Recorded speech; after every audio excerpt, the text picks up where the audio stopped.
എന്ത് എന്റെ ശകുന്തളെ? ഗാന്ധർവം എന്ന ഒറ്റ സിനിമ കൊണ്ട് മലയാളികൾക്ക് ഇന്നും പ്രിയങ്കരിയാണ് ബോളിവുഡ് താരം കാഞ്ചൻ. സിനിമയിൽ ഒരിടം കണ്ടെത്തുക, ആരാധകരുടെ മനസ്സിൽ എന്നേക്കുമായി സ്ഥാനം നേടുക എന്നതൊക്കെ എല്ലാ അഭിനേതാക്കളുടെയും ആഗ്രഹമാണ്. എന്നാൽ ചിലർക്ക് ആ ലക്ഷ്യത്തിലേക്ക് എത്താൻ വർഷങ്ങൾ വേണ്ടിവരും. പക്ഷേ ചിലർക്കാകട്ടെ ഒരു സിനിമ കൊണ്ട് തന്നെ ആ നേട്ടം സ്വന്തമാക്കാൻ സാധിക്കും. ഒരൊറ്റ സിനിമയിലൂടെ തന്നെ താരമായി മാറിയവർ നിരവധി പേരുണ്ട്. അങ്ങനെ ഒരു സിനിമയിലൂടെ മാത്രം മലയാളികളുടെ മനസ്സിൽ ഇടം നേടിയ നടിയാണ് കാഞ്ചൻ. മോഹൻലാൽ നായകനായ ഗാന്ധർവത്തിലൂടെയാണ് കാഞ്ചൻ മലയാളത്തിലെത്തുന്നത്. ഈ ചിത്രം വൻ വിജയമായി മാറുകയും ചെയ്തിരുന്നു. ചിത്രത്തിലെ മോഹൻലാൽ കാഞ്ചൻ ജോഡിയും ഹിറ്റായി മാറി. എന്നാൽ ഇന്ന് കാഞ്ചൻ എവിടെയെന്ന് പോലും ആർക്കും അറിയില്ലെന്നതാണ് സത്യം. 90കളിലെ നിറസാന്നിധ്യമായിരുന്നു കാഞ്ചൻ. ഹിന്ദിയിലും തെലുങ്കിലുമെല്ലാം സാന്നിധ്യമറിയിച്ച ശേഷമാണ് കാഞ്ചൻ മലയാളത്തിലേക്ക് എത്തുന്നത്.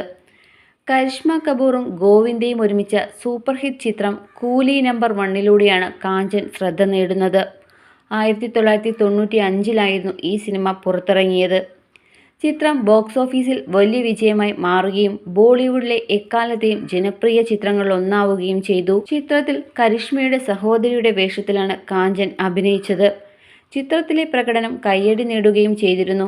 പിന്നീട് അക്ഷയ് കുമാർ, സൽമാൻ ഖാൻ തുടങ്ങിയവർക്കൊപ്പവും കാഞ്ചൻ അഭിനയിച്ചിരുന്നു. എന്നാൽ ബോളിവുഡിൽ പ്രതീക്ഷിച്ചൊരു ഇടം കണ്ടെത്താൻ കാഞ്ചന് സാധിച്ചില്ല. നല്ല വേഷങ്ങളും തേടിയെത്തിയില്ല. റിപ്പോർട്ടുകൾ പറയുന്നത് ശ്രീദേവിയുടെയും കരിഷ്മയുടെയും വളർച്ചയാണ് കാഞ്ചൻ്റെ കരിയറിനെ ബാധിച്ചത് എന്നാണ്. അക്കാലത്ത് ബോളിവുഡ് തേടിയിരുന്നത് ബോൾഡ് നായികമാരെയായിരുന്നു.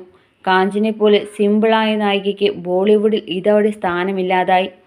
തൻ്റെ കരിയർ പ്രതീക്ഷിച്ചതുപോലെ ഉയരാതെ വന്നതോടെയാണ് കാഞ്ചൻ തെന്നിന്ത്യൻ സിനിമകളിലേക്ക് ചേക്കേറാൻ ശ്രമിക്കുന്നത്. അങ്ങനെ ഇരിക്കെയാണ് മോഹൻലാലിൻ്റെ നായികയെ മലയാളത്തിലെത്തുന്നത്. സംഗീത് ശിവൻ സംവിധാനം ചെയ്ത ചിത്രം വലിയ വിജയമായി മാറുകയും ചെയ്തു.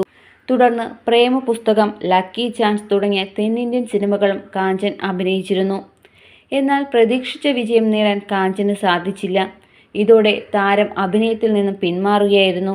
ഇന്ന് സിനിമയുടെ സകല വെള്ളി വെളിച്ചത്തിൽ നിന്ന് അകന്നു നിൽക്കുകയാണ് കാഞ്ചൻ.